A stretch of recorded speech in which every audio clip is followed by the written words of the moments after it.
wabarakatuh.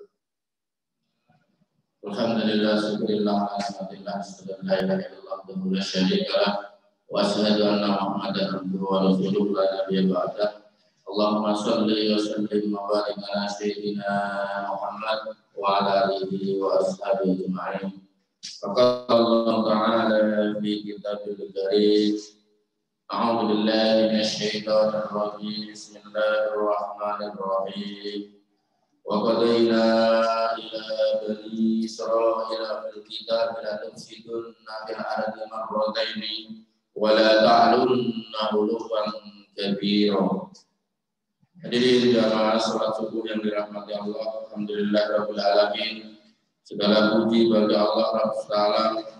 Salawat dan salam kita sampaikan pada junjungan kita Muhammad sallallahu alaihi wasallam. Kami informasikan pada para jamaah sekalian, sejujurnya untuk pagi ini adalah kajian tafsir. Namun karena suatu hal Allah, Ustaz Cecep Rahmat berhalangan hadir. Untuk itu kami meminta pada Ustaz Bang Halilintar untuk mengisi pada pagi hari ini, dan alhamdulillah beliau ada waktu.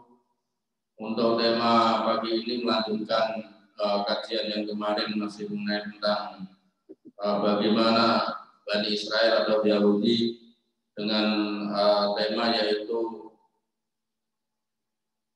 kesinyalan Al-Quran tentang kehancuran Yahudi atau Israel. Nanti kami harapkan interaktif dari para jemaah, artinya mungkin tidak 1 jam ceramah, tapi bisa di tengah-tengah saling tanya jawab. Untuk itu bisa mempersiapkan pertanyaan bagaimana sinyalemen dan karakter orang Yahudi di dalam Al-Quran, sehingga juga kita bisa bersama-sama mengkaji Bani Israel atau orang Yahudi itu dengan kita seringnya juga membaca Al-Quran sebagaimana tadi saya sampaikan juga, yaitu dalam surat Al-Isra ayat 4 salah, itu juga sebagaimana karakter yang orang Yahudi yaitu selalu membuat kerusakan di baru. Untuk selanjutnya Tarobel Ustaz meminta untuk menyampaikan kajian.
Bismillahirrahmanirrahim. Assalamualaikum warahmatullahi wabarakatuh.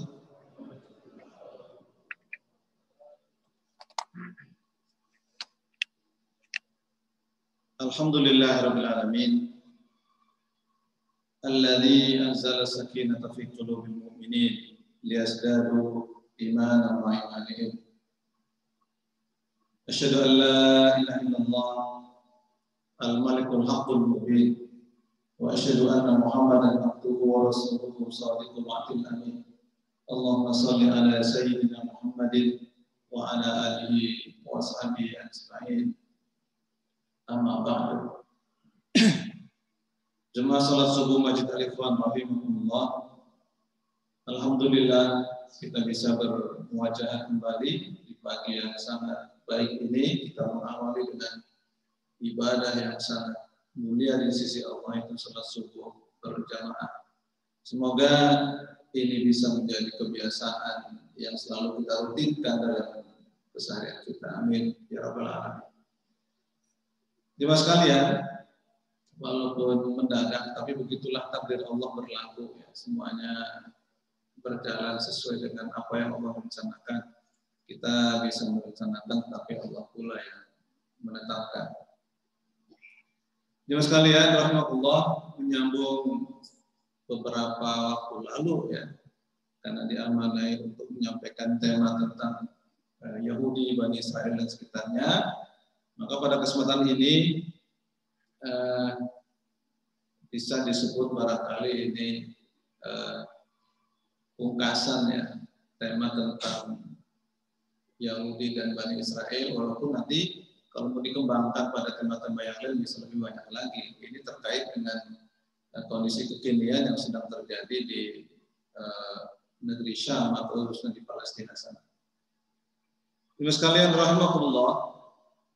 Jadi sinyalemen Al-Quran tentang kehancuran bangsa Israel atau bangsa Yahudi. Judulnya belum saya ganti ya. Ini saya sampaikan beberapa waktu yang lalu di Jakarta Timur. Intinya mas kalian bahwa Al-Quran sebagai kitab penutup dari kitab-kitab Allah yang lain memberikan sinyalemen yang sangat kuat tentang kehancuran bangsa Yahudi atau bangsa Bani Israel atau bangsa Israel. Yang menarik adalah bahwa pada saat sinyalemen ini turun, apa Allah turunkan ayat ini, saat itu Yahudi atau Bani Israel dalam hasanah keislaman belum menjadi kekuatan politik atau kekuatan militer. Sehingga ketika Rasulullah menyampaikan sinyalemen tentang akhir zaman, ya, tidak akan datang hari akhir atau akhir zaman kecuali kalian memerangi orang-orang Yahudi. Pada saat itu kaum muslimin agak kebingungan karena waktu itu Bani Israel atau Yahudi belum jadi kekuatan apapun. Ya, apalagi sinyalemen ini turun di Mekah pada saat kaum muslimin juga belum punya kekuatan besar, dan di Mekah hampir tidak ada orang Yahudi. Orang Yahudi banyak di kota Madinah. Jadi kenapa orang Yahudi lebih banyak di kota Madinah? Karena di Taurat ya, disebutkan bahwa nanti akan ada nabi di akhir zaman, ya, nabi terakhir yang sinyalemennya jelas, ciri-cirinya, dan akan apa istilahnya, akan kuat ya, akan menguat kenabiannya di kota Yathrib, di kota Madinah. Dan orang Yahudi percaya itu semuanya. Makanya pada saat ini prolog ya, pada saat tahun 70 Masehi ketika dihancurkan oleh orang-orang Romawi, di antaranya mereka berdiaspora, bermigrasi menuju ke Yathrib, sebagian ke Eropa. Yang di Yathrib inilah nanti yang banyak berkonflik dengan Rasulullah Sallallahu Alaihi Wasallam. Kita lanjutkan. Tadi sudah dibacakan ya ayat Allah dalam surat Al-Isra. Jadi surat Al-Isra ayat 1-3 bercerita tentang peristiwa yang kita kenal dengan Isra Mi'raj. Isra, perjalanan dari Masjidil Haram ke Masjidil Aqsa yang diberkahi. Mi'raj, dari Masjidil Aqsa ke Sidratil Muntaha. Ya. Nah, ayat 1, 2, 3. Nah, pada ayat yang keempat bercerita tentang Bani Israel. Ya, kenapa bercerita tentang Bani Israel? Karena di Masjidil Aqsa itulah awal persemaian atau perkembangan dari kisah Bani Israel. Ya, Israel merujuk kepada Nabi Yakub yang mempunyai nama lain adalah Israel. Baik. Nah, di surat Al-Isra ayat keempat ini Allah kabarkan tentang sinyalemen sifat orang-orang Yahudi atau Bani Israel. A'udzubillahi minasyaitonirrajim. Bismillahirrahmanirrahim. Wa qadayna ila bani Israila fil kitabi la tufsidunna fil ardi marrataini wa la ta'lunna 'uluwan kabira. Ya, artinya sudah ada ya. Dan kami tetapkan terhadap Bani Israel dalam kitab itu, ya, kamu pasti akan berbuat kerusakan di bumi ini 2 kali. Ya, dan pasti kamu akan menyombongkan diri dengan kesombongan yang besar. Di Al-Quran menyebutkan bahwa orang-orang Yahudi akan melakukan kerusakan 2 kali. Kerusakan yang sangat besar di muka bumi 2 kali. Dan mereka menyertainya dengan kesombongan yang juga sangat besar. Jadi kalau kita dengar anggapan bahwa orang Bani Israel atau Yahudi adalah ras terpilih terbaik yang selama ini dibanggakan, itulah bagian dari kesombongan yang mereka lakukan.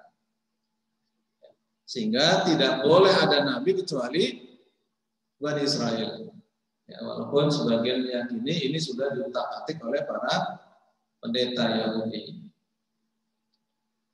Di ayat berikutnya, ayat yang kelima, Allah melanjutkan, فَإِذَا جَاءَ وَعْدُ أُولَاهُمَا بَعَثْنَا عَلَيْكُمْ عِبَادًا لَنَا أُولِي بَأْسٍ شَدِيدٍ فَجَاسُوا خِلَالَ الدِّيَارِ وَكَانَ وَعْدًا مَفْعُولًا. Maka apabila datang saat hukuman bagi kejahatan yang pertama dari kedua kejahatan itu. Jadi saat kejahatan yang pertama, maka Allah berikan hukuman kepada Bani Israel itu. Dan pada saat ya, diberi hukuman, saat datang hukuman itu, kami datangkan kepadamu hamba-hamba kami yang perkasa. Jadi yang akan menghukum orang-orang Yahudi atau Bani Israel saat kerusakan pertama adalah hamba-hamba kami yang perkasa. Ibadal lana istilahnya. Lalu mereka merajalela di kampung-kampung. Artinya hamba-hamba Allah yang perkasa ini akan menghancur leburkan Bani Israel di kampung-kampung mereka. Ya. Dan itulah ketetapan yang pasti terlaksana. Ini pasti terjadi. Ya. Kita lanjutkan dulu, nanti baru kita bahas. Pada ayat yang ke-6 sebagai rangkaian, kemudian Allah lanjutkan, "Tsumma radadna lakumul karrata 'alaihim wa amdadnakum bi amwalin wa banina wa ja'alnakum aktsara nafira." Ini episodenya menarik. Kemudian kami berikan kepadamu giliran untuk mengalahkan mereka. Allah berikan kesempatan kepada Bani Israel untuk kembali mengalahkan mereka, yaitu orang-orang yang tadinya mengejar orang-orang Yahudi ini. Jadi giliran sekarang orang Yahudi yang menang. Kami membantumu dengan harta kekayaan dan anak-anak, dan kami jadikan kamu kelompok yang lebih besar. Jadi dimenangkanlah orang-orang Yahudi atau Bani Israel ini terhadap orang-orang yang tadi disebutkan ibadal lana, orang-orang yang beriman kepada Allah. Di ayat yang ke-7 kemudian dilanjutkan, in ahsantum ahsantum li anfusikum wa in asatum falaha fa idza jaa wa'dul akhirati liyasu'u wujuhakum wa liyadkhulul masjida kama dakhaluhu awwala marrah wa liyutabbiru ma 'alau tadbira. Yang ke-7, jika kamu berbuat baik berarti kamu berbuat baik untuk dirimu sendiri. Dan jika kamu berbuat jahat, maka kerugian kejahatan itu untuk dirimu sendiri. apabila datang saat hukuman atas kejahatan yang kedua. Jadi nanti akan ada hukuman lagi terhadap orang-orang Bani Israel, Yahudi yang berbuat kerusakan yang kedua. Ya, kami bangkitkan musuhmu. Artinya yang tadinya dikalahkan oleh orang-orang Yahudi Bani Israel itu akan Allah bangkitkan lagi untuk menyuramkan wajahmu. Maksudnya untuk menghinakan orang-orang Yahudi ini. Lalu mereka masuk ke dalam Masjidil Aqsa. Sebagaimana ketika mereka memasukinya pertama kali. Dan mereka membinasakan apa saja yang mereka kuasai. Pada saat inilah kehancuran Yahudi atau Bani Israel terjadi yang kedua. Sinyalemen ini jelas sekali, bahasanya clear, ya, tidak ada bahasa yang meragukan. Kemudian di ayat 8 atau bagian terakhir yang kita bahas hari ini adalah asa rabbukum ayyarhamakum wa in uttum udna wa ja'alna jahannama lil kafirina hasira. Ya, mudah-mudahan Tuhan kamu melimpahkan rahmat kepada kamu. Tapi jika kamu kembali melakukan kejahatan, niscaya kami kembali untuk menghadapmu. Dan kami jadikan neraka jahanam penjara bagi orang-orang yang kafir. Nah, ini ke-8 yang belum diganti bagian bawah. Baik, Bapak sekalian, rahmatullah, Bapak sekalian. Beberapa penjelasan yang mungkin perlu disampaikan bahwa ayat ini adalah ayat Makkiyah. Ayat yang turun di kota Mekah. Ya, kita paham ayat Al-Quran ada 2 periode penurunan. Ya, pada saat Rasulullah di Mekah 13 tahun, maka dia masuk periode Makkiyah. Biasanya ayat-ayat ini lebih berbicara soal penguatan akidah dan lain-lain. Ya. Dan ini jauh sebelum kaum muslimin punya kekuatan di Madinah. Jadi dalam kondisi belum punya kekuatan.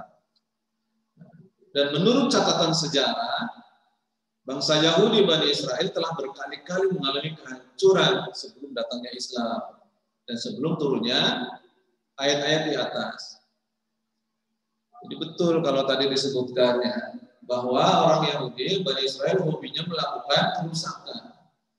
Saya sedang menyusun, karena saya kelola channel di YouTube, sudah menyusun tentang pembangkangan Bani Israel terhadap Nabi Musa.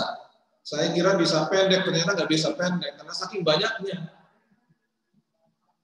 Ini bangsa yang anehnya minta ampun. 9 kali melihat mujizat Allah, tapi begitu lewat di kaum yang menyembah berhala, tertarik mereka dan minta, ya Musa bikinkan Tuhan dong kayak mereka.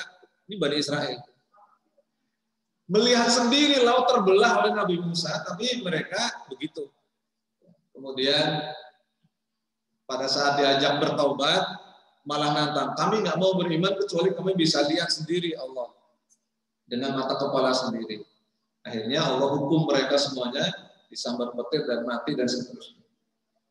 Yang paling masyhur adalah peristiwa tentang mereka kemudian menyembah patung anak sapi pada saat Nabi Musa iktikaf ya di Gunung Sinai menerima Taurat.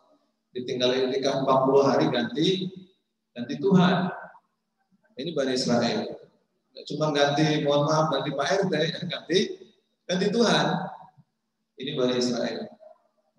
Baik, jadi sebelumnya sudah banyak melakukan kerusakan, sudah Allah hukum dengan hukuman yang besar. Bahkan keberadaan mereka pernah hampir habis oleh kekuatan Babilonia. Nah, ini sering disebut kerusakan yang pertama itu ya, dihancurkan oleh Raja Babilonia pada abad ke-7 sebelum Masehi yang bernama Nebukadnezar atau kalau dalam Islam disebut Bukhtanshar. Kemudian diselamatkan ya, oleh Raja Persia waktu itu Cyrus II. Yang ini yang kemudian diyakini juga sebagai tafsiran atas ayat ini bahwa kerusakan pertama kemudian dihancurkan oleh Nebukadnezar. Kemudian diselamatkan oleh Cyrus II pada abad 6 sebelum Masehi, jauh sebelum Nabi Isa. Dan yang kedua dihancurkan oleh Romawi, oleh Jenderal Titus ya di era Kaisar Vespasianus pada tahun 70 Masehi. Ya, yang kedua sama, Baitul Maqdis dihancurkan, diratakan dengan tanah. Ya, sehingga kemudian orang-orang Bani Israel melarikan diri dari Yerusalem, sebagian besar ke Eropa, sebagiannya ke Madinah, karena menyambut sinyalemen Taurat tentang kehadiran Nabi yang terakhir. Jadi sebelum datang Islam sudah begitu. Kita lanjutkan. Jadi jemaah sekalian, tidak bisa dibantah bahwa kesombongan dan kerusakan yang lebih besar lagi akan mereka ulangi pada masa yang akan datang. Mereka tidak pernah berhenti melakukan kerusakan. Nabi Musa sendiri kewalahan menghadapi Bani Israel yang sudah diselamatkan dari Fir'aun. Ya, berkali-kali mukjizat diturunkan, berkali-kali mereka mendapat hukuman, tapi berulang kali pula mereka melakukan pembangkangan dan dosa. Sampai akhirnya Allah akan melenyapkan mereka dari permukaan bumi ini. Kita lanjutkan sebentar. Nah, kita mulai bahas singkat pada ayat yang keempat tadi, jemaah sekalian. Dalam kaidah bahasa Arab ditemukan bahwa kata tufsidunna dan ta'lunna, ya, di ayat ini ya, wa qadaina ila bani Israila fil kitabi la tufsidunna fil ardi marrataini wa la ta'lunna. Dalam bahasa Arab kata-kata tufsidunna dan ta'lunna adalah merupakan bentukan atau fi'il mudhari, yaitu kata kerja yang berlaku pasti terjadi sekarang dan masa yang akan datang. Sedangkan lam di awal kedua ayat tersebut memastikan bahwa kata tersebut merupakan bentuk kata kerja yang akan datang, ya, atau future kalau dalam bahasa Inggris, bukan sekarang. Karena kalau sudah terjadi, ya, la tufsiduna itu menandakan bahwa Allah berjanji orang-orang Yahudi akan melakukan kerusakan.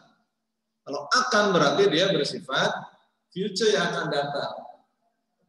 Ini yang kemudian menurut para ahli tafsir, maka sebetulnya ayat ini tidak bercerita tentang kerusakan bangsa Yahudi di masa lalu.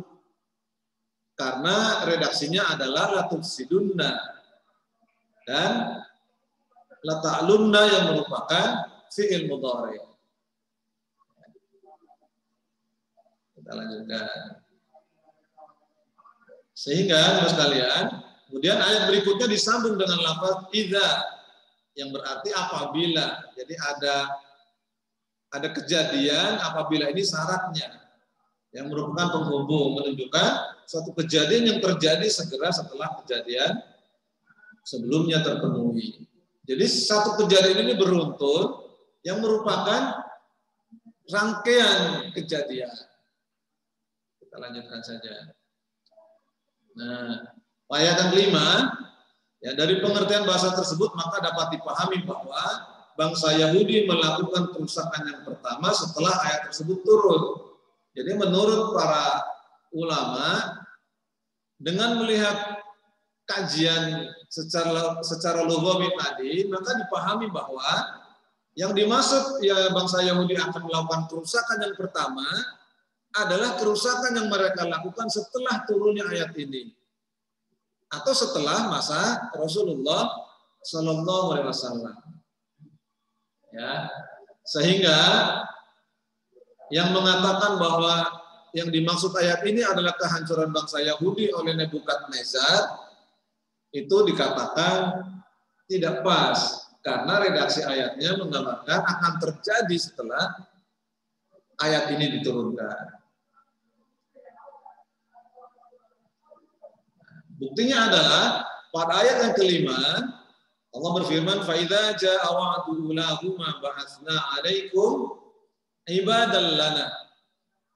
Jadi yang akan menghancurkan orang-orang Yahudi adalah orang-orang dengan karakter ibadan lana, yaitu orang-orang yang beriman, orang-orang yang mengabdi kepada Allah.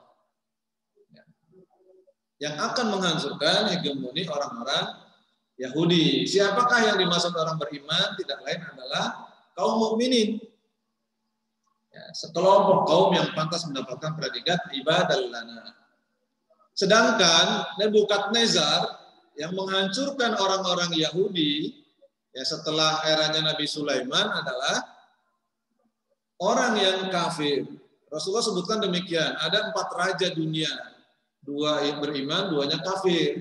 Yang beriman adalah Nabi Sulaiman dan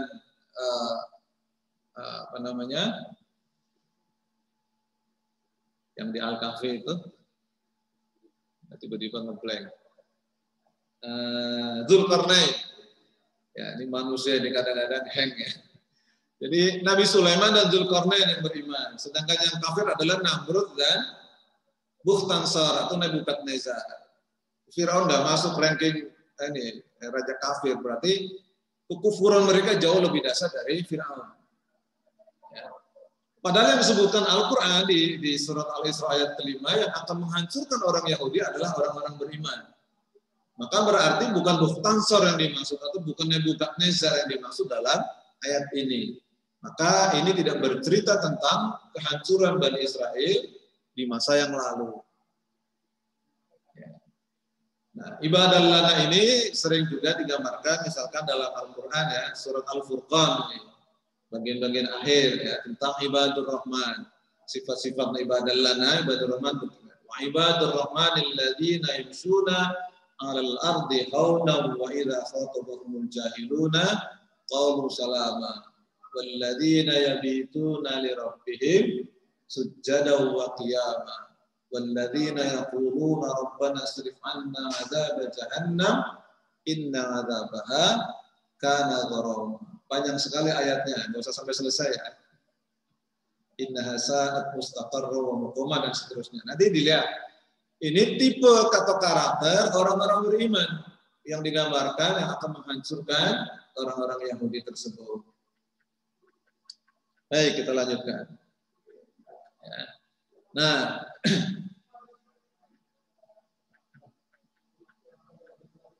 sehingga tadi sudah kita sebutkan, dengan kemuliaan dari Allah dengan menyebutkan ibadah lana ini, maka bangsa Babilonia tadi, Nebukadnezar, dan bangsa Romawi, itu Kaisar Vespasianus atau Jenderal Titus waktu itu, ya, jelas bukan orang beriman, karena mereka menyembah berhala.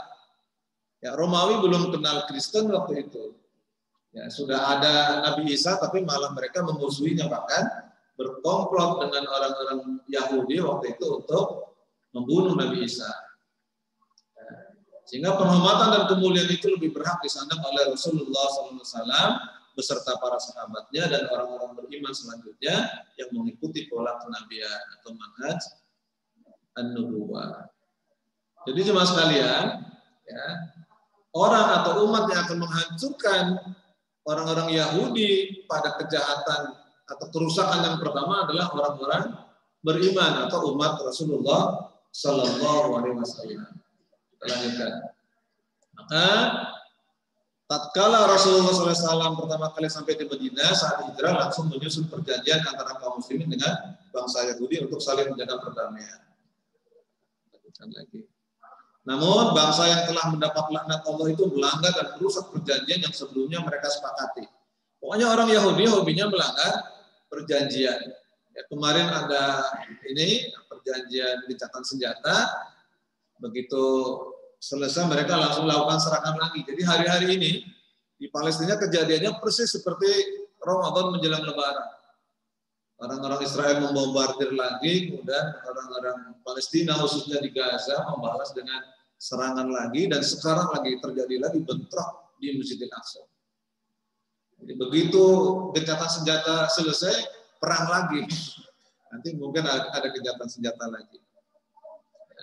Oleh karena itu Allah mendatangkan kepada mereka kaum mukminin yang mempunyai kekuatan besar untuk mencari Yahudi keluar masuk kampung ke seluruh pelosok negeri. Kemudian kita ingat kisah tentang betapa jahatnya orang-orang Yahudi yang terikat perjanjian damai. Ada Bani Nadir, ada Bani Koinuko, ada Bani Quraidah, ada orang-orang Khaybar yang akhirnya Allah perintahkan lewat Rasulullah untuk dihancurkan semuanya. Yang mereka diusir dari kampungnya dan mereka kemudian meninggalkan Jazirah Arab.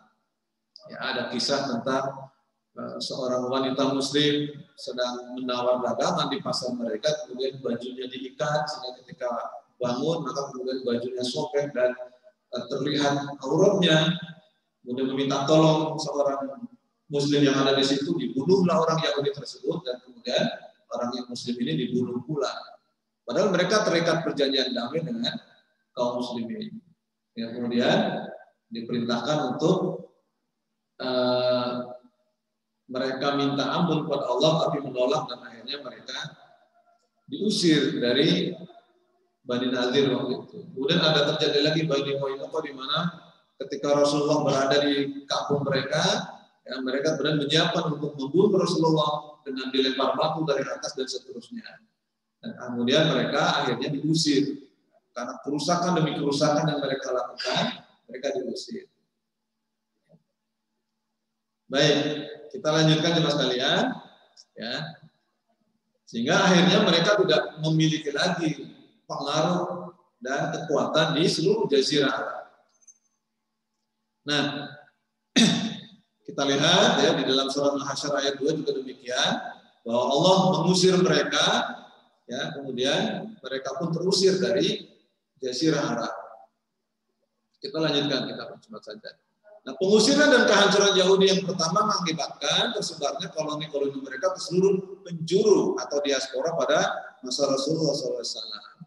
Orang-orang Yahudi kemudian berdiaspora, meninggalkan Jazirah Arab yang ada di Madinah, dan sebagian besarnya mereka berpindah ke Eropa, ya, karena di sanalah saudara-saudara mereka banyak tinggal di wilayah Eropa, khususnya di wilayah Eropa Timur. Kita lanjutkan. Ayat berikutnya menggambarkan tahapan kedua dari kesombongan dan kekomahan mereka.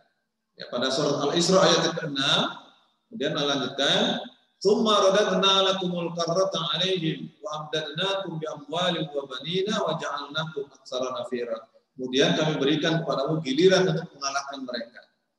Jadi jemaah sekalian, Allah berikan kesempatan orang Yahudi mengalahkan kaum muslimin. Tentu dikarenakan kaum musliminnya sudah mulai tidak berkomitmen dengan agamanya. Kami membantu dengan harta kekayaan. Allah berikan kekayaan kepada orang-orang Yahudi. Dan anak-anak, mereka banyak keturunannya. Orang-orang Yahudi anaknya banyak. Ya, jadi pada saat kita khawatir dengan rezeki dan mengurangi jumlah anak, orang-orang Yahudi di Israel, di Eropa itu rata-rata anaknya banyak. Ya, karena mereka membutuhkan orang yang banyak untuk menjadi kekuatan yang besar. Dan Allah sebutkan demikian. Dan kami jadikan kamu kelompok yang lebih besar. Sehingga akhirnya Yahudi semakin kuat dan semakin kuat. Sehingga pada tahun 48 mereka berhasil mendirikan negara sendiri yang bernama negara Israel. Ya. Jadi ayat ini mengisyaratkan bahwa Allah akan memberikan giliran kepada bangsa Yahudi untuk mengalahkan mereka. Yang dimaksud mereka adalah kaum muslimin. Nah, yang dulu pernah mengusir orang-orang Yahudi dari kampung mereka. Di sekarang giliran terbalik, justru orang-orang Yahudi yang mengusir kaum muslimin.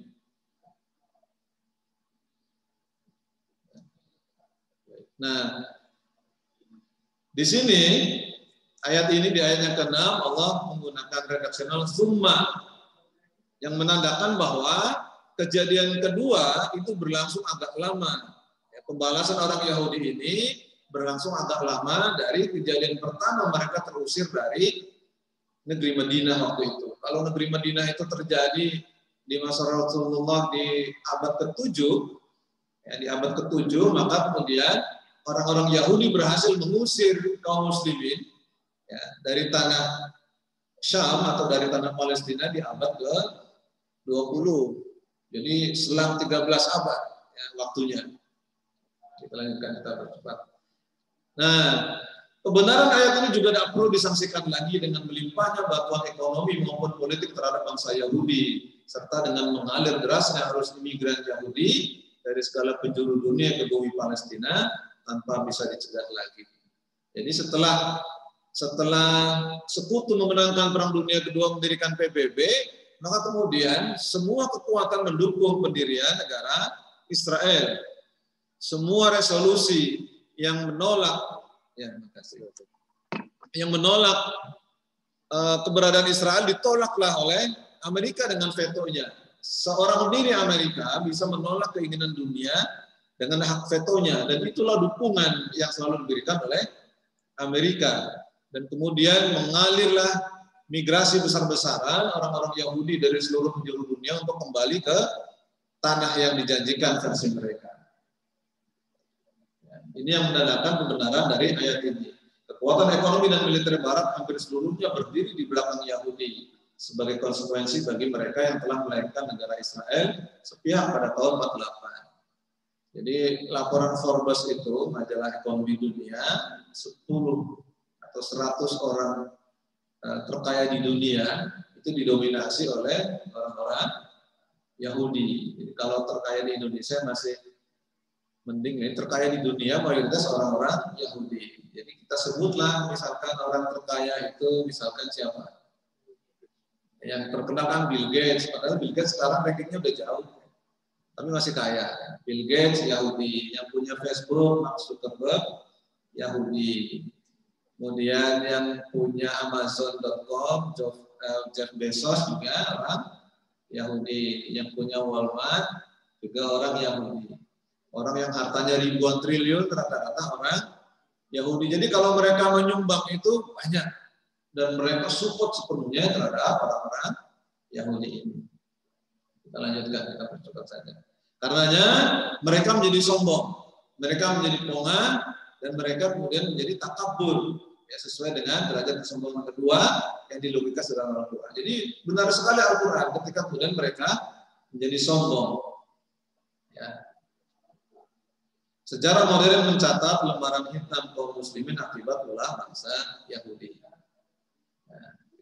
Nah, perbuatan biadab dan kekejian yang dilakukan oleh Yahudi Israel sesungguhnya hanyalah akan mempercepat datangnya siksaan dan hukuman Allah sebagaimana yang telah dijanjikan dalam Al-Quran. Ya.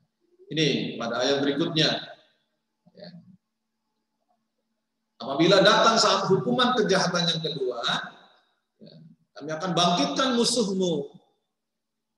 Itu musuh yang mereka kalahkan kaum muslimin untuk mengalahkan mereka. Lalu mereka memasuki Masjidil Aqsa sebagaimana ketika mereka memasukinya pertama kali. Kapan kaum muslimin pertama kali memasuki Masjidil Aqsa? Pada saat Umar bin Khattab menaklukkan Syam pada tahun 634 Masehi. Dan kemudian Baitul Maqdis yang rata dengan tanah yang dihancurkan oleh Romawi kemudian dibangun kembali oleh Umar bin Khattab. Ya, sejak itulah kemudian semua orang Yahudi, orang Nasrani tunduk kepada Islam dan akhirnya ya, berdamai dengan kaum muslimin. Maha suci Allah yang memberitahukan kepada kaum muslimin bahwa kaum muslimin akan memasuki Masjidil Aqsa sebagaimana dahulu di masa pemerintahan Umar bin Khattab yang menaklukkan bumi Palestina. Ada yang mengatakan, bukankah Masjidil Aqsa sekarang masih di bawah kendali kaum muslimin? Iya. Masjidil Aqsa masih di bawah kendali kaum muslimin, tapi tidak merasa aman sepenuhnya untuk beribadah di dalamnya, karena setiap saat pasukan Israel bisa menyerang mereka. Nah, pada saat kehancuran Yahudi pertama kali, kaum muslimin memang sedang berada dalam keadaannya dilukiskan oleh Al-Quran sebagai hamba-hamba kami yang memiliki kekuatan besar. Pada saat itu kaum muslimin besar, dominan, sehingga orang Yahudi tidak mampu melawannya. Maka sinyalemen tentang bagaimana kaum muslimin nanti akan mengalahkan Yahudi, tentunya ketika mereka kaum muslimin memiliki kekuatan minimal sama dengan kekuatan pada zaman Rasulullah, yaitu yang dominan dan kuat. Dengan kata lain, kaum muslimin baru akan bisa mengalahkan dan menghancurkan Yahudi atau orang Bani Israel atau orang Israel ketika memiliki kekuatan yang dominan yang kuat. Sementara kekuatan kaum muslimin sekarang tercerai-berai. Ya, sesama kaum muslimin berperang sendiri, saling menuduh teroris dan seterusnya. Ya, negeri-negeri sekitar Israel, negeri Arab terpecah belah dan tidak memiliki kekuatan. Dalam kondisi seperti ini tidak mungkin Israel akan kalah. Ya, ada yang mengatakan kalau orang-orang Arab bersatu meludah ke Israel, maka Israel bisa lelep katanya. Itu kalau sekedar meludah. Bagaimana kemudian kalau persenjatanya ditembakkan ke sana, maka Israel akan kalah. Tapi begitulah kaum muslimin tercerai-berai. Kita lanjutkan dikit. Nah, ini yang terakhir, kehancuran Yahudi. Ada seorang dokter bernama Bassam Nahar Jarrar dalam buku terjemahan yang diterjemahkan Dia menentukan tahun, malah keyakinan kuatnya bahwa kehancuran Israel akan terjadi pada tahun 2022. Dia menyampaikan bahwa dua janji Allah kepada Bani Israel yang diturunkan dalam kitab Taurat dan Al-Quran baru terlaksana sekali, yaitu pada zaman Rasulullah Sallallahu Alaihi Wasallam. Berarti akan terjadi sekali lagi ya, kehancurannya. Menurutnya dalam kitab Taurat Allah telah memutuskan bahwa Bani Israel akan memasuki bumi yang diberkati, yaitu Palestina. Bahkan di sana mereka akan mendirikan pemerintahan. Sebagaimana Allah sebutkan tadi, mereka akan mengalahkan musuhnya dan kemudian memasuki bumi Palestina. Dan sekarang orang-orang Israel sudah mendirikan negara Israel. Ya. Artinya ini menandakan kebenaran dari Al-Quran yang mengabarkan akan mengalahkan musuh-musuhnya. Nah, bahkan tanda-tanda kehancuran Zionis Israel ini diprediksi sendiri oleh mereka. Jadi bukan cuma kaum muslimin yang menuliskan tentang akan kehancuran orang-orang Yahudi. Seorang Albert Einstein, ya tentu kenal ya orang Yahudi, dia termasuk orang yang menolak pendirian negara Israel. Dia tahu kalau Israel mendirikan negara kembali ke Palestina, itu awal kehancurannya, karena dia sangat percaya dengan Taurat. Bahkan orang-orang Yahudi di Palestina sekarang, yang di Israel, di negara lain, juga menolak pendirian negara Israel sebagai besarnya. Karena tahu kalau ini didirikan, maka akan terjadi kehancuran besar buat mereka sendiri. Karena mereka percaya dengan kitab sucinya, termasuk percaya dengan apa yang disebutkan Al-Quran. Problem orang Yahudi dengan kaum muslimin cuma satu. Kebetulan Rasulullah Muhammad bukan Bani Israel, itu saja. Selebihnya mereka percaya bahwa nubuat itu dari Islam itu benar. Seperti dialognya Huyai bin Akhtab, tokoh Yahudi dengan umatnya. Ya Huyai, benar nggak itu ada orang ngaku Nabi datang ke Madinah dari Mekah? Benarkah itu? Jadi mereka datang ke Madinah untuk menyambut Nabi baru. Kata Huyai, benar, itu orangnya. Persis seperti sinyalemen Taurat. Terus gimana sikap kita? Kata Huyai, karena dia bukan Bani Israel, kita lawan. Ini orang Yahudi. Jadi problemnya cuma itu. Tuhannya sama. Mereka ngaku Tuhan kita sama. Kita menyembah Tuhan yang sama, yang satu. Makanya mohon maaf, teman sekalian, orang Yahudi sedikit sekali yang kemudian berpindah menjadi agama Kristen. Karena tidak menerima Trinitas. Orang Yahudi monoteis, agamanya Tuhannya satu. Biasanya mereka lebih banyak ketika bertobat ya masuk Islam. Karena bagi mereka Tuhannya sama, satu. Nah, jadi mereka juga memprediksi ini. Ada situs Amjad ya, tentang adanya laporan yang dibuat oleh 16 badan intelijen Amerika dengan judul, jadi ada 16 anggota CIA, kemudian bikin laporan dengan judul persiapan menghadapi Timur Tengah di era pasca habisnya Israel. Menyimpulkan era berakhirnya negara entitas Israel di Timur Tengah menjadi kepastian. Ya, dengan melihat tanda-tandanya.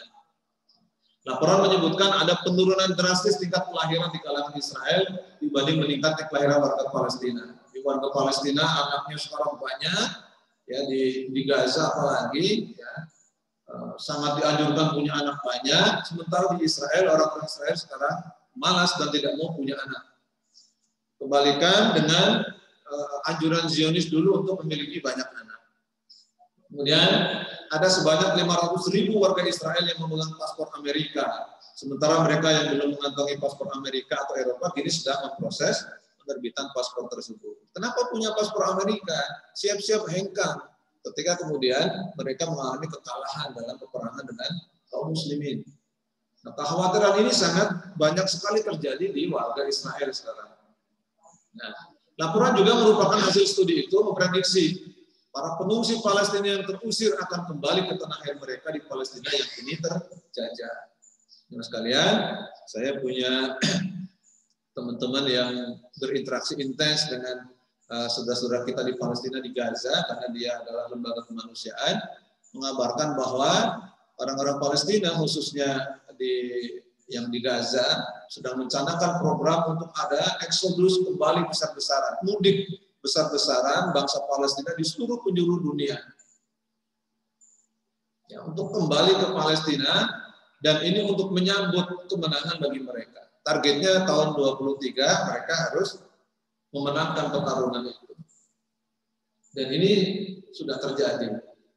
Ini yang pasti akan mengembalikan warga Yahudi dari Israel ke negeri awalnya sebelum mereka ke Israel. Dikit lagi ya. Dalam statementnya bahkan mantan Menteri Luar Negeri Henry Kissinger mengatakan bahwa 10 tahun lagi tidak akan ada negara yang bernama Israel, yaitu pada tahun 2022 Israel tidak akan ada lagi alias hancur. Ini Henry Kissinger, orang Yahudi juga, mantan Menlu Amerika. Ya, walaupun kemudian pernyataan beliau ditentang oleh orang-orang Amerika waktu itu. Tentu Henry Kissinger tidak asal ngomong demikian. Ya. Sebelumnya mantan kepala Badan Intelijen Mossad, ini orang Mossad sendiri, BIN-nya Israel, mengatakan dalam wawancara dengan Jerusalem Post pada 2012 bahwa kami sudah di bibir tebing kehancuran. Saya tidak menyampaikan ini berlebihan dan saya tidak bilang ini tragedi. Namun kami saat ini menghadapi berbagai prediksi buruk apa yang akan terjadi di masa yang akan datang. Nah, yang terakhir Rasulullah bersabda, hadis yang sangat terkenal, tidak akan terjadi kiamat sehingga kaum muslimin memerangi bangsa Yahudi. Sampai-sampai orang Yahudi berlindung di balik batu dan pohon. Lalu batu dan pohon tadi akan berbicara, wahai orang Islam, wahai Allah, di belakangku ada orang Yahudi. Kemarilah bunuhlah dia. Kecuali pohon Gharqad. Ya, sebab dia itu adalah sumber pohon Yahudi. Hadis riwayat Ahmad. Ini pohon Gharqad ya, yang banyak ditanam di Israel. Dulu pada tahun 70 mereka mulai giat menanam. Dan ini yang terjadi sekarang. Ya, banyak sekali pohon Gharqad di Israel sana. Orang bingung, apa hubungannya? Ini kan sudah zaman jet dan lain-lain. Kenapa menanam pohon? Begitulah orang Yahudi meyakini tentang membuat Nabi Rasulullah. Mereka tidak perlu bertanya untuk apa. Tapi yang jelas sekarang, pohon ini berfungsi untuk menghalangi para sniper, para penembak jitu Palestina ya, siap menembakkan senjatanya ke negeri-negeri kota-kota di Israel. Bahkan seorang Netanyahu juga giat sekali menanam pohon tersebut. Artinya jemaah sekalian, mereka juga sangat yakin ya akan ada kehancuran bagi negeri mereka. Hanya saja mereka berusaha karena ada pohon Yahudi yang melindungi mereka, maka mereka pun tanam. Ya, walaupun itu hadis Nabi yang bukan dari kalangan Yahudi sendiri. Jadi jemaah sekalian, itu saja barangkali ya yang perlu kami sampaikan. Mungkin selanjutnya bisa kita dialog. Intinya akan ada kehancuran bagi bangsa Yahudi. Syaratnya adalah ketika kaum muslimin memiliki kekuatan yang besar dan mereka masuk kategori sebagai ibadah lana. Ciri-ciri ibadah lana nanti bisa dilihat di surat Al-Furqan. Ya tadi ibadur rahman dan seterusnya sampai akhir. Itu bercerita tentang karakter ibadur rahman, orang-orang beriman, ya, abidur rahman, hamba Allah yang sangat dicintai oleh Allah, ya, yang nanti akan menjadi orang-orang yang bisa mengalahkan bangsa Yahudi. Semoga kita semuanya termasuk orang-orang yang disebut oleh Allah sebagai ibadur rahman yang akan membantu kehancuran bangsa Israel atau bangsa Yahudi yang nyata-nyata melakukan kerusakan di muka bumi ini. Wallahu a'lam bishawab. Billahi taufiq wal hidayah. Wassalamualaikum warahmatullahi wabarakatuh. Silahkan barangkali ada yang mau tanya jawab, dialog ya, seputar ini atau tentang isu yang lain, kami persilahkan.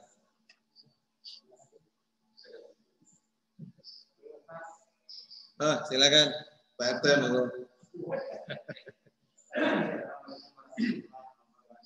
Salam.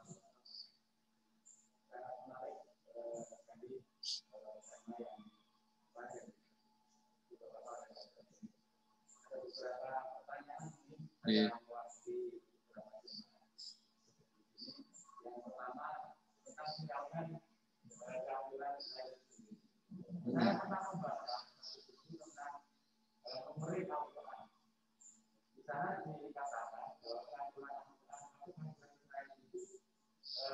Kira-kira umurnya itu sebanyak ayat tentang itu sendiri. Itu kan 50 atau 100 ayat. Jadi kalau dihitung dari tahun 48, revisinya kira-kira di situ tahun itu kan. Jadi sebenarnya seperti apa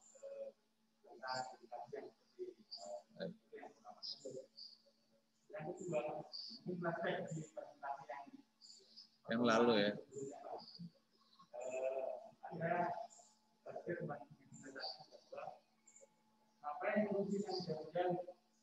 Ya.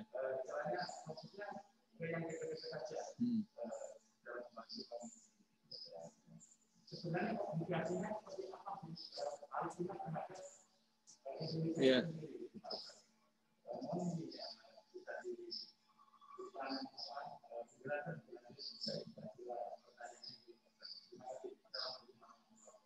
Waalaikumsalam. Terima sekalian, ya ada yang menuliskan atau menetapkan bahwa masa kehancuran Israel bisa diprediksi atau dihitung berdasarkan jumlah ayat yang ada, misalkan dari surat Al-Isra. Hanya saja keterangan seperti ini tidak didukung dengan hujjah syariah yang kuat. Artinya itu lebih sebagai harapan dan optimisme saja. Ya, karena tidak ada keterangan misalkan dari ayat yang lain menjelaskan itu atau dari hadis Nabi yang menerangkan tentang itu. Ya. Hadis Nabi tidak pernah bercerita soal tahun. Ya, karena ini menjadi rahasia besar ya, yang akan menjadi misteri dan biarlah itu menjadi upaya kaum muslimin. Sebagaimana Rasulullah bercerita tentang penaklukan terhadap Romawi, Konstantinopel misalkan. Ya, maka itu baru terjadi 800 tahun setelah itu. Ya, Rasulullah bersabda itu tahun 600-an. Konstantinopel ditundukkan kaum muslimin pada tahun 1453, yang 800 tahun. Nah, sehingga memang saya termasuk yang menyambut baik saja optimisme seperti itu. Hanya saja yang perlu diperhatikan, Rasulullah dan Allah dalam Al-Quran hanya memberikan gambaran syaratnya saja, prasyaratnya. Jadi kita atau orang Yahudi baru akan bisa dihancurkan ya, ketika orang-orang kaum muslimin memiliki sifat tadi ibadah lana. Ya. Ibadah lana ini bukan hanya sebagian kecil kaum muslimin saja, tapi menjadi kondisi umum kaum muslimin yang memiliki kualitas keimanan baik, dan tentu kualitas keimanan baik ini juga terkait dengan masalah persatuan. Karena dulu zaman Rasulullah tidak ada permusuhan atau perbedaan di antara kaum muslimin. Ada perbedaan tapi mereka tidak tercerai-berai. Ya, tapi sekarang kondisinya berbeda, di mana kaum muslimin justru tercerai-berai. Bahkan kalau di Indonesia sekedar membantu Palestina saja, sebagian kaum muslimin mencemooh. Ya, ini nanti nyambung yang kedua ya. Jadi cuma sekalian, ya saya belum tahu atau belum menemukan ya, keterangan jelas tentang bagaimana masa kehancuran Yahudi itu bisa dilihat dari jumlah ayat yang ini menandakan tahunnya bisa diprediksi. Tapi kalau ini sebuah optimisme dan semangat, saya kira bagus saja ya untuk membangun optimisme di kalangan kita. Yang kedua tentang apa sih obligasi yang pernah diberikan oleh Palestina terhadap kita sehingga kita begitu merasa perlu untuk menolong mereka. Istilahnya, emang pernah menolong apa sih orang-orang Palestina begitu ya kira-kira ya. Jadi jemaah sekalian, ini pentingnya kita memahami sejarah. Yang pertama, di luar soal sejarah, ya Rasulullah sudah menyampaikan bahwa seorang mukmin dengan mukmin yang lain itu kal jasadil wahid, seperti satu tubuh. Kalau kita jalan ke Sandung, yang bilang aduh kan mulut. Mulut dia bilang rasain lo kaki, nggak bakalan. Ya, mesti yang umum aduh, ya yang agak beriman ya innalillah, ya. Yang kaget mungkin Allahu Akbar, tapi intinya mulut merespon. Tangan segera menyambut kaki, pegang yang luka gitu ya. Mata meneteskan air matanya. Kemudian kalau itu benar-benar sakit karena kukunya copot, itu biasanya kemudian tubuh menggigil karena merasakan sakit. Ya begitulah yang namanya satu tubuh, dan begitulah kaum muslimin digambarkan oleh Allah dan Rasulnya. Sehingga ketika ada yang sakit di Palestina, ketika ada yang sakit di Rohingya, di Uighur, sebagaimana kita kesandung, tidak pantaslah mulut yang jauh dari kaki bilang, lu sih nggak lihat-lihat, yang lihat mata memang, mana ada kaki kelihatan begitu. Kemudian kita mencemooh, ya. Atau ketika tangan kemudian berusaha mijet-mijet kaki yang kesandung itu, kemudian ya mulut bilang, apaan sih lu tangan? Emang kaki pernah nolong lo misalkan? Kan enggak. Tapi begitulah naluri ukhuwah, naluri kebersamaan akan selalu begitu. Nah, pertanyaannya apa sih obligasi atau apa yang pernah diberikan oleh Palestina kepada kita bangsa Indonesia? Jemaah sekalian, rahimahullah, pada saat kita sedang berjuang memerdekakan diri dari penjajahan Belanda, Palestina itu sebuah negeri yang sudah berdaulat. Pada tahun 1927, mereka sudah berdaulat penuh, ya, dan punya negara yang disebut sebagai the Government of Palestine. Ya. Walaupun waktu itu di bawah protektorat Inggris, karena pada tahun 19 kan Turki Utsmani kalah dari sekutu. Kemudian seluruh negeri-negeri Muslim dipecah belah, termasuk kemudian Palestina di bawah kekuasaan Inggris dan berdiri negara sendiri, yaitu negara Palestina. Penguasanya orang-orang Arab. Di situ ada orang Yahudi, ada orang Kristen, hidup damai. Mereka makmur.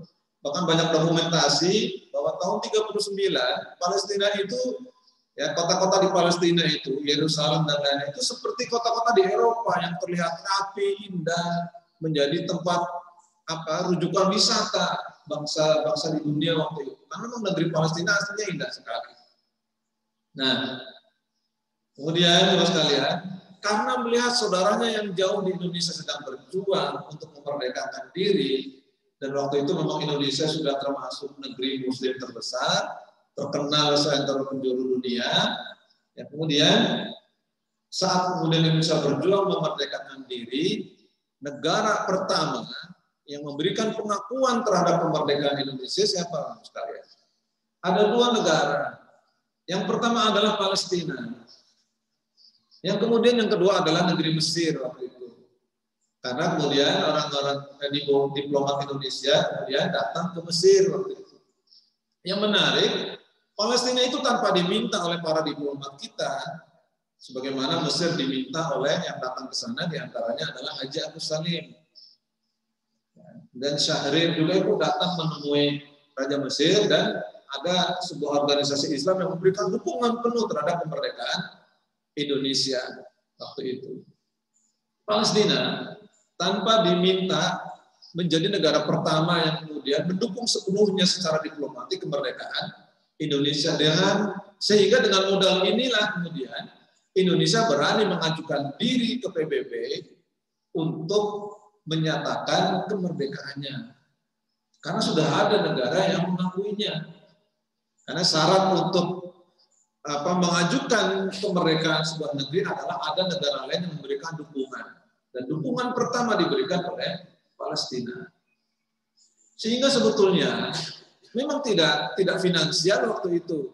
Walaupun ada sebagian yang mengatakan atas dukungan Palestina inilah kemudian masyarakat keturunan Arab yang ada di Indonesia itu memberikan dukungan sepenuhnya. Bahkan beberapa pengusaha atau orang-orang muhsinin, orang-orang kaya di Jazirah Arab kemudian memberikan dukungan sepenuhnya, memberikan dana untuk membangun Indonesia di fase-fase awal. Maka kita kenal misalkan beberapa tokoh-tokoh Muslim keturunan Arab yang memberikan dukungan sepenuhnya. Itu diawali oleh dukungan Palestina yang menyatakan dukungan sepenuhnya terhadap kemerdekaan Indonesia. Bahkan Bung Karno, presiden pertama sebagai founding fathers kita, mengatakan selama aku hidup maka tidak pernah akan aku biarkan terjadi penjajahan terhadap Palestina. Karena Bung Karno tahu persis Palestina negeri pertama yang memberikan pengakuan terhadap kemerdekaan Indonesia. Jadi kalau hari ini ada orang-orang yang mengatakan ngapain sih ngurusi Palestina, dia pasti lupa dengan sejarah. Atau dia ingin melupakan sejarah, atau dia tidak suka dengan sejarah itu. Berarti dia mengkhianati perjuangan Bung Karno waktu itu. Jemaah sekalian, ini adalah rasa berbalas budi.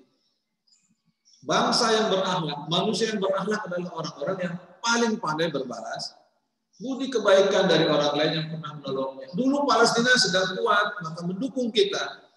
Hari ini mereka sedang lemah. Maka marilah kita dukung. Betul kita sedang porak-poranda secara ekonomi dan lain-lain. Tapi itu mestinya tidak menjadikan kita juga membantu. Karena Al-Quran menyebutkannya, walladzina yunfikuna fis-sarra'i wad-dharra'i. Jadi yang namanya memberi bantuan itu ya dalam kondisi lapang dan dalam kondisi susah. Bahkan saya secara pribadi jemaah sekalian lebih semangat berinfak ketika sedang punya masalah ekonomi. Jadi kalau kita lagi susah ekonominya, ya, disarankan justru banyak infaknya dibanyakin. Ini tidak masuk logika, karena memang tidak butuh logika untuk datang pertolongan Allah. Nah, begitulah bangsa Indonesia, ketika sedang susah, justru lebih banyak membantu orang lain. Karena dengan itulah Allah nanti akan berikan pertolongan kepada kita. Ya. Kalau kita baru bisa mau nolong orang ketika lagi punya duit, pertanyaannya kapan kita menganggap diri punya duit? Namanya manusia kan nggak pernah puas. Ya, gaji 1 juta, pengen 2 juta. Begitu gaji 2 juta, kayaknya kalau 5 juta asik deh.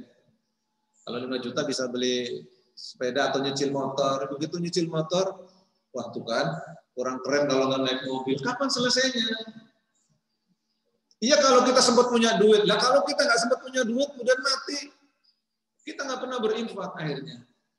Jadi justru dalam kondisi berat itulah kita disuruh memperbanyak, membantu orang lain berinfak. Ya, sehingga Allah pantas memberikan pertolongannya kepada kita semua. Kira-kira begitu, Pak RT, karena beliau RT saya, jadi saya hafal. Monggo, kalau dirasa masih perlu, silakan. Mana dulu? Sana dulu ya. Ya. Saya hari ini free, jadi tenang aja. Waalaikumsalam. Saya mau bertanya, setelah ayat setelah permasalahan itu kedua, adakah ayat lagi yang menerangkan terkait dengan kebangkitan bangsa Yahudi?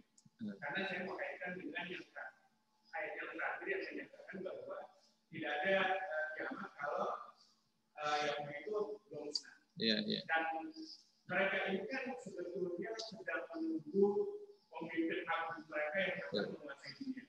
Yang kita tahu namanya Dajjal. Nah, artinya apakah ada korelasi dari yang terakhir ini yang kejadian kedua dengan kemudian Dajjal nanti? Iya. Baik. Iya, ini tema-tema akhir zaman memang selalu menarik ya. Jadi betul Bos sekalian, kehancuran bangsa Yahudi yang kedua itu adalah kehancuran yang terakhir, sebagaimana disebutkan ayat tadi, di mana kemudian mereka tidak bangkit lagi dan mereka setelah itu tidak memiliki kekuatan lagi. Nah, di dalam keyakinan orang-orang Yahudi, ya, termasuk juga di kita juga ada disebutkan bahwa orang-orang Yahudi nanti akan mendapatkan kekuatan besar ya, dengan datangnya Mesias atau Al-Masih. Ya, Al-Masih yaitu tokoh atau sosok yang mereka yakini menjadi penyelamat mereka di akhir zaman. Yang kemudian kita kenal namanya Ad-Dajjal. Sehingga semua upaya yang sedang dilakukan oleh orang-orang Yahudi hari ini adalah upaya untuk mempersiapkan kedatangan Al-Masih Dajjal. Karena mereka meyakini bahwa Dajjal itulah yang akan menyelamatkan mereka. Kalau dalam sinyalemen hadis Rasulullah, Dajjal itu punya karakter yang sangat hebat. Ya, dia akan menipu seluruh manusia di muka bumi. Maka kaum muslimin, bahkan kaum muslimin yang paling alim pun disarankan tidak ketemu dengan Dajjal.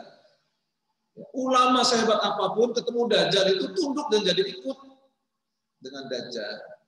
Dajjal akan memasuki seluruh rumah di seluruh penjuru negeri dan orang-orang yang Dajjal temui akan tunduk kepada Dajjal.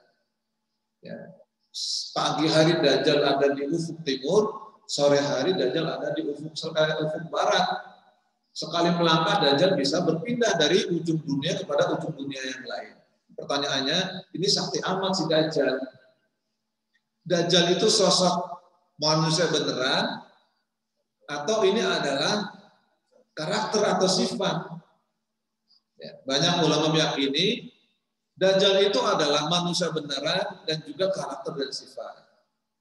Artinya nanti di akhir zaman benar-benar akan turun yang namanya Dajjal. Tapi juga Dajjal ini merupakan karakter atau sifat. Kalau hari ini, ya, kan apa yang dilakukan oleh Dajjal, yaitu menyebarkan hoaks, yang benar jadi salah, yang salah jadi benar. Ini karakter Dajjal kan bikin hoaks.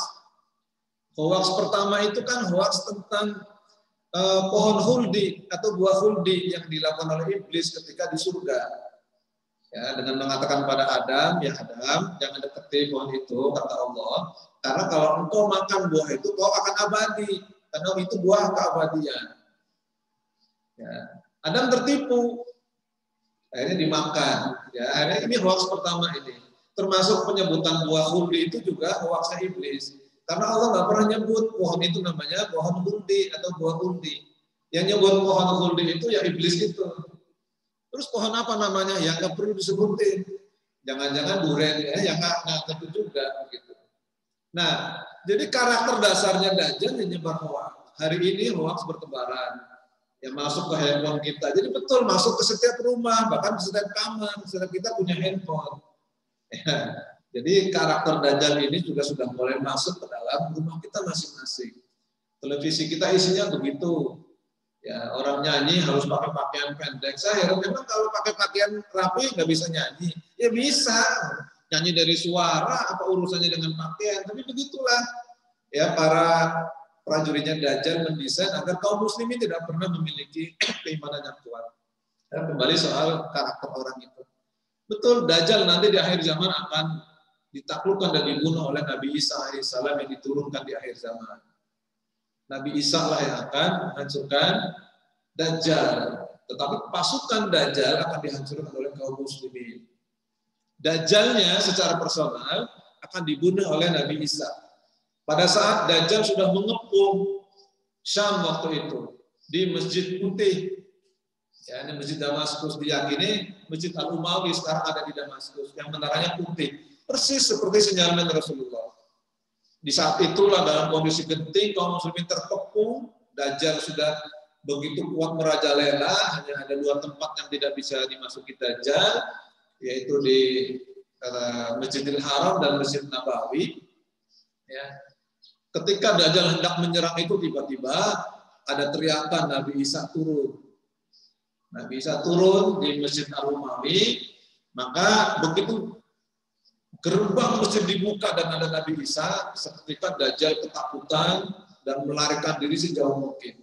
Dan akhirnya dikejar oleh Nabi Isa dan terbunuhlah Dajjal. Sejak itulah orang-orang Yahudi menganggap bahwa Dajjal bisa dikalahkan. Raja mereka, penyelamat mereka bisa dikalahkan.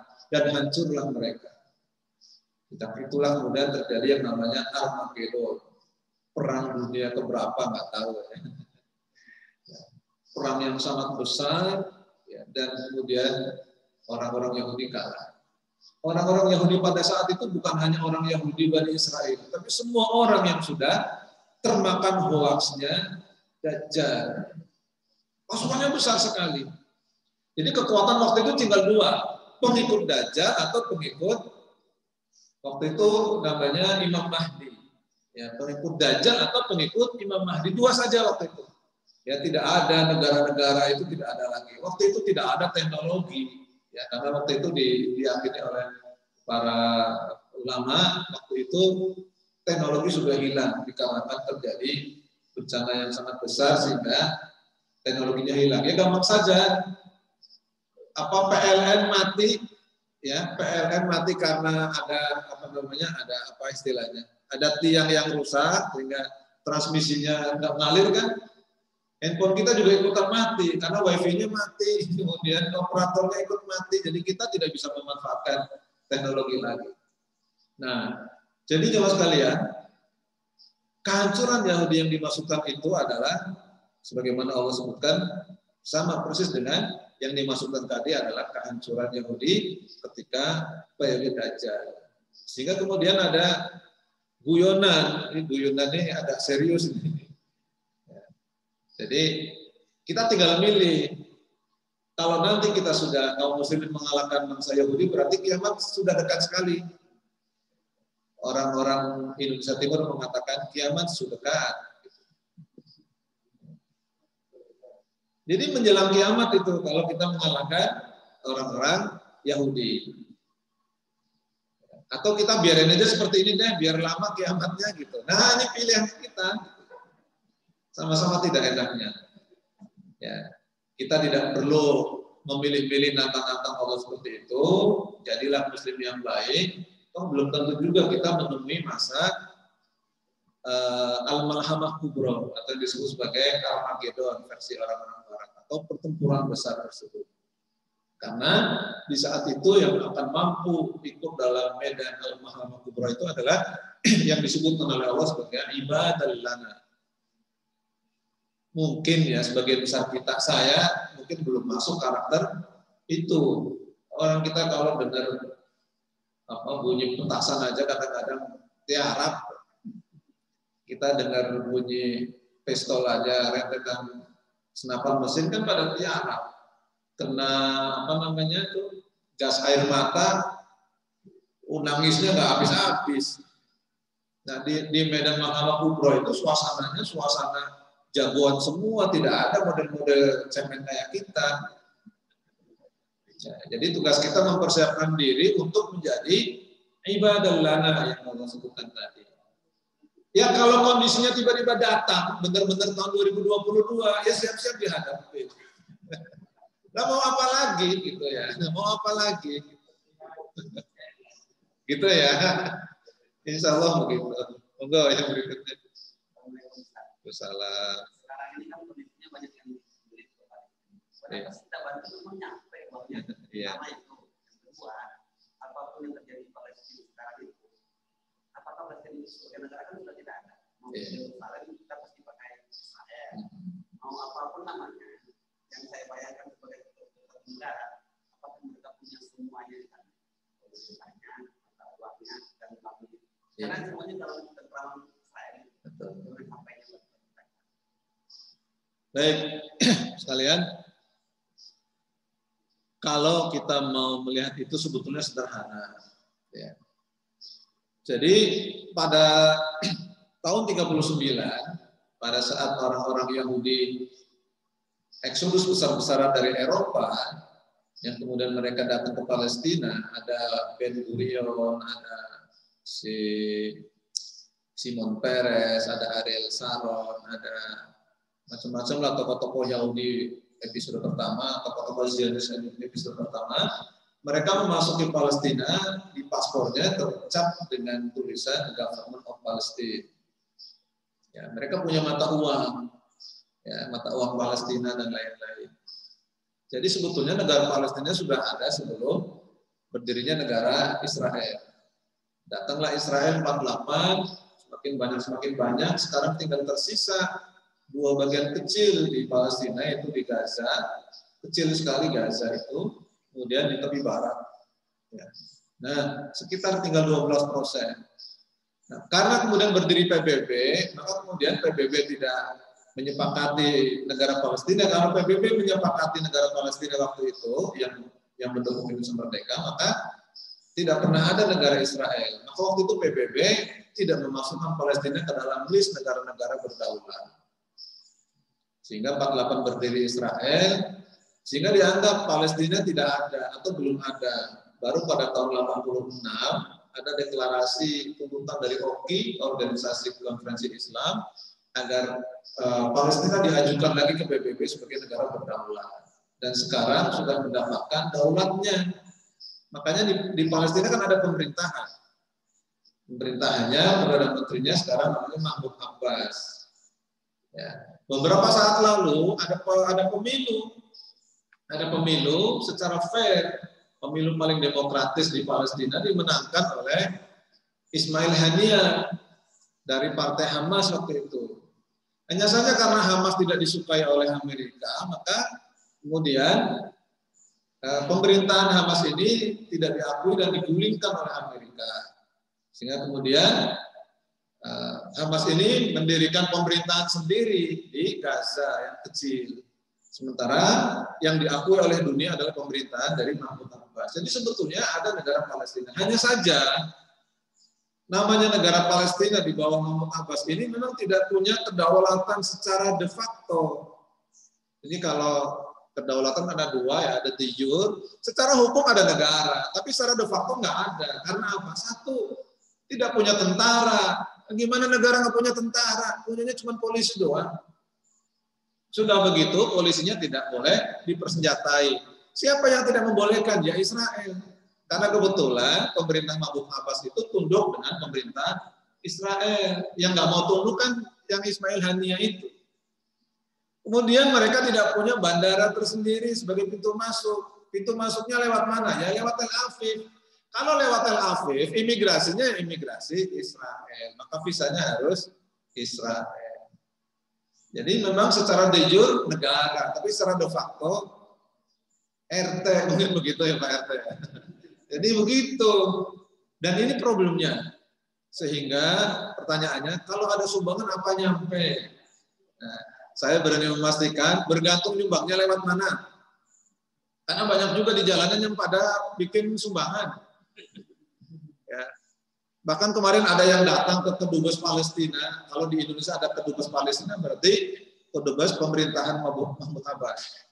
Orang Palestinanya sih baik-baik, tapi memang mereka tertekan. Ada yang datang mengatakan, ya, beberapa ormas datang, dia siap ya, melakukan funding, ya, fundraising untuk menampung dana dari Palestina, tapi mereka meminta bagian persentase dari itu. Ketika ditanya apa saja ormasnya, dia nggak mau nyebut ya, Kedubes Palestina yang nggak enak katanya. Dan katanya itu ormas besar. Tidak usah husnuzon ormas besar apa ya, karena orang Palestina nggak mau nyebut. Ya. Nah, jemaah sekalian, kalau kita menyumbangkannya kepada organisasi-organisasi yang tidak punya track record untuk bisa dengan cara siluman sampai ke Palestina, ya nggak nyampe. Tapi kalau kita bisa berkolaborasi dengan lembaga-lembaga sosial yang kredibel, yang selalu bisa diaudit secara formal oleh akuntan publik, secara profesional, dan mereka punya link yang kuat dengan saudara-saudara di Palestina, khususnya di Gaza, yang mereka punya jalur khusus, tidak lewat jalur diplomatik. Kalau lewat diplomatik ya disunat nanti. Ya disunat oleh Israel, ya disunat oleh Bea Cukai dan lain-lain. Bea Cukai di sebelah sana ya, kalau di sini saya nggak tahu. Jadi negara tujuan maksudnya. Itu akan jadi problem. Ya contoh kemarin kayak yang dilakukan oleh Ustadz Adi Hidayat misalkan, ya. Kan di audit, begitu dia audit ternyata benar, ya nggak bunyi lagi yang nyuruh-nyuruh audit. Mestinya yang audit yang lain juga ya. Bansos yang hilang juga diaudit juga mestinya. Nah, jemaah sekalian, ada lembaga-lembaga yang cukup profesional. Ini kebetulan saja ini ya. Saya punya adik saya namanya Ibnu Hajar. Dia jadi presidennya ACT. Ini adik kandung saya. Ya. ACT itu punya relawan-relawan yang sampai sekarang juga tinggal di sana. Mendirikan rumah sakit, mendirikan sekolah, sebagainya, menikah dengan orang-orang Palestina di Gaza. Dan mereka punya jalur yang tidak bisa ditelisik oleh ya, lembaga-lembaga formal Israel dan lain-lain. Dia bisa keluar masuk Gaza dengan aman. Dan duitnya 100% nyampe ke sana. Nah, cobalah bisa lewat, karena lembaga-lembaga seperti ini justru profesional. Mereka tidak ada interest politik, mereka tidak ada urusan dengan entitas negara dan lain-lain, dan mereka siap diaudit. Ya. Duitnya siap diaudit oleh siapapun, dan mereka clear, tidak ada persoalan. Sehingga kalau ditanya apa nyampe, insya Allah nyampe kalau kita lewatkan kepada lembaga-lembaga yang kredibel dan sudah teruji oleh publik. Ya, tapi kalau kepada lembaga yang nggak jelas, apalagi yang minta komisi-komisi begitu, ya nggak akan nyampe. Ya, termasuk yang nyampe kemarin lewat Ustadz Adi Hidayat, karena kebetulan juga lewat langsung kepada Dubes Palestina, sebagian juga lewat lembaga-lembaga semacam ACT, ada Dompet Du'afa dan lain-lain. Insya Allah nyampe. Ya, karena mereka diaudit, karena begitu diaudit secara profesional tidak jelas uangnya, maka mereka bisa dibekukan, dan mereka mempertaruhkan profesionalisme kerjaannya sebagai NGO, non-government organization. Kira-kira begitu, Pak sekalian. Ada lagi, sekali lagi deh, dipersilahkan kalau masih ada, kalau tidak ada berarti kita akhiri. Cukup jemaah sekalian ya. Baik, ini sebagai gambaran, orang-orang Yahudi saja menolak Zionis. Masa orang Islam Indonesia lagi yang terkenal santun, gotong royong, membuli orang-orang Palestina, ini keanehan. Masa kita lebih Yahudi dari orang Yahudi sih? Aneh memang kita itu ya. Ini orang-orang Yahudi ortodok di Yerusalem saja, secara pribadi mereka atau secara kelembagaan sekte itu aslinya menolak keberadaan negara Zionis karena bikin mereka nggak aman dan mereka tahu persis bahwa ini adalah awal dari kehancuran buat mereka sendiri.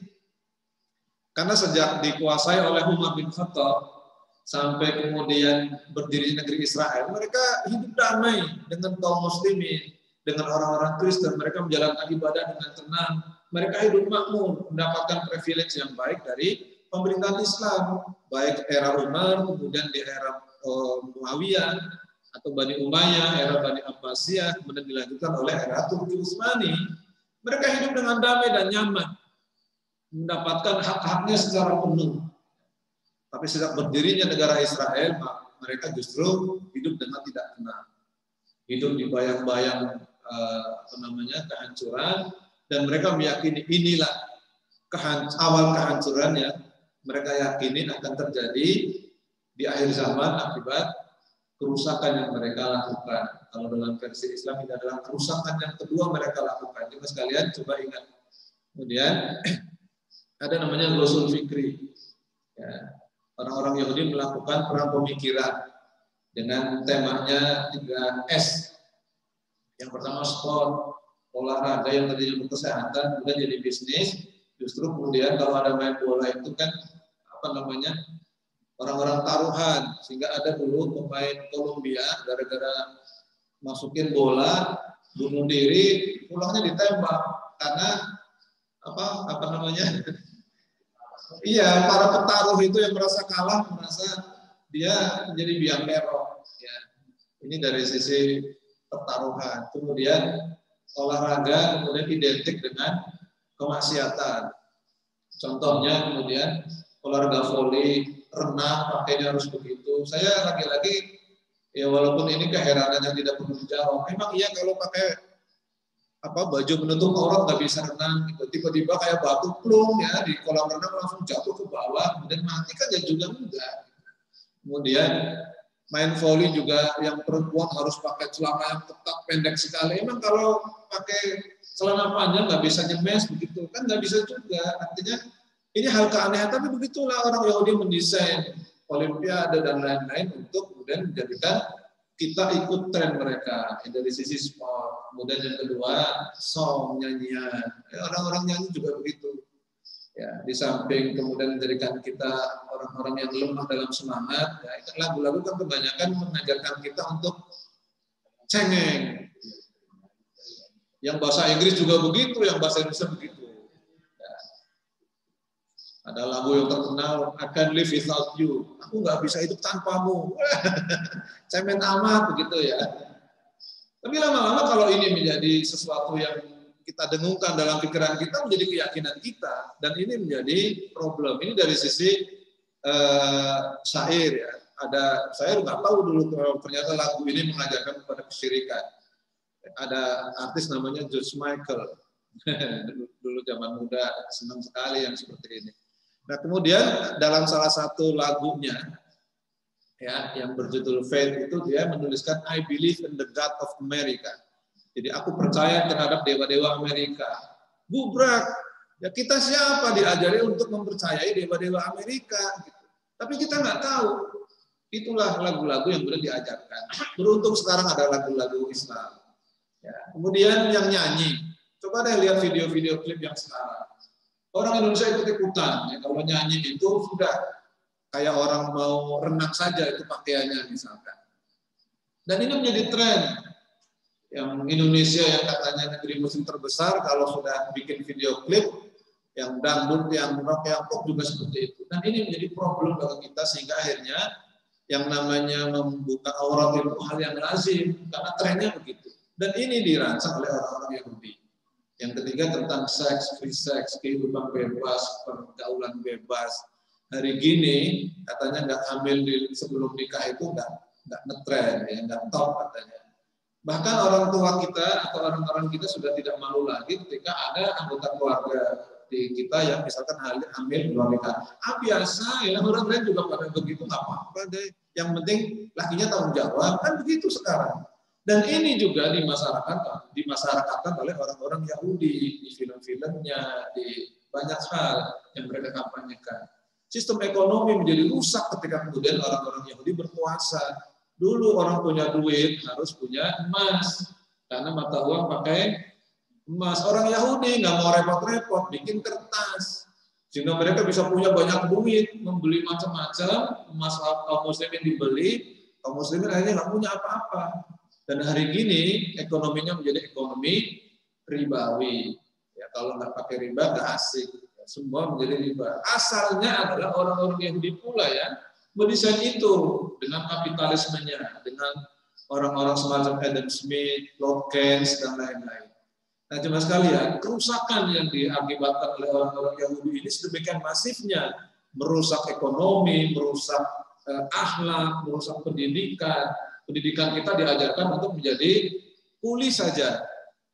Ya, anak-anak kita kalau ditanya nanti setelah kuliah lulus mau apa, nyari kerjaan. Ya, kalau mau nyari kerjaan, kenapa tidak sejak sekarang saja nyari kerjanya, kan begitu. Tapi begitulah, kemudian otak kita tidak diajari untuk mencari ilmu Allah, tetapi untuk siap-siap cari kerja. Akhirnya kaum muslimin hanya menjadi kuli saja di mana-mana, tidak segera berubah menjadi orang yang menemukan banyak hal sebagaimana orang-orang Yahudi itu sendiri. Nah, kerusakan ini pada akhirnya kemudian menjadikan kehidupan dunia ini demikian rusaknya.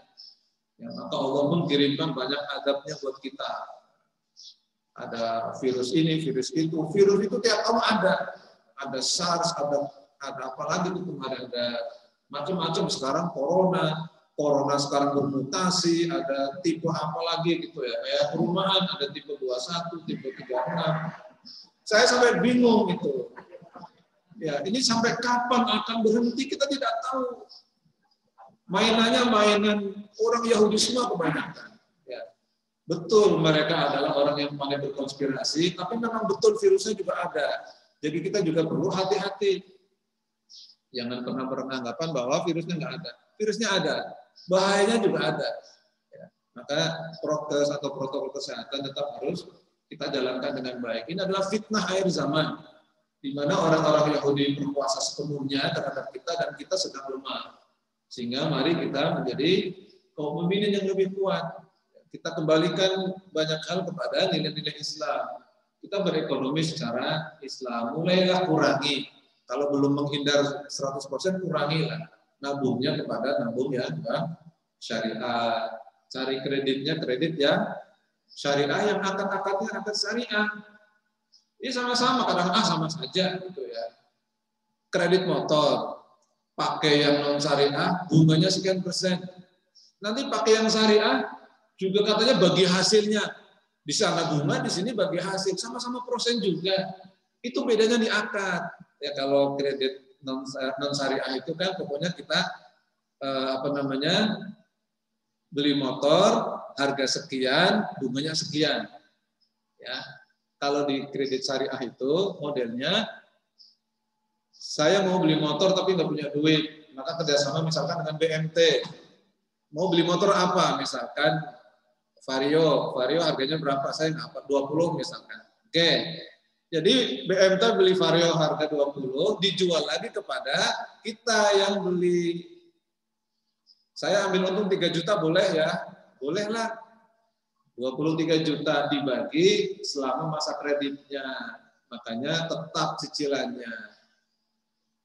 Jadi kita nyicil dari harganya BMT. Ya. Beda di akad. Sama Bapak sekalian, sama-sama punya anak. Yang satu pakai akad, yang satu enggak. Yang satu halal, yang satu haram. Yang satu pakai qabil tu nikah, itu jadi halal. Yang satu hanya bilang I love you, nggak halal. Yang dilakukan sama. Betul nggak Bapak sekalian? Iya, tapi begitulah akad berubah segalanya. Jadi jangan remehkan soal akad. Ya, jangan remehkan soal akad. Begitulah ekonomi syariah juga mengajarkan kita soal akad agar kita tidak terzalimi, agar kita tidak terjerumus pada hal-hal yang rusak. Dan Yahudi mendesain itu semuanya memang untuk merusak dunia ini. Karena kalau dunia rusak selalu ada dalam kendali mereka. Karena Dajjal tujuannya datang untuk merusak umat muslimin khususnya dan umat manusia sedunia. Maka dari itu doa kita setiap sholat adalah Allahumma inni a'udzubika min adzabil qabri. Kemudian wa min fitnatil mahya wal mamat wa min syarri fitnatil masihid dajjal. Di setiap akhir sholat kita diminta berdoa demikian. Karena Dajjal demikian dasarnya. Semoga kita semua terhindar. Syukur-syukur jangan ketemu lah dengan masanya Dajjal. Karena hampir-hampir tidak akan pernah selamat orang yang bertemu di masanya Dajjal ya, ketika kemudian kita tidak bisa menjaga diri. Ya.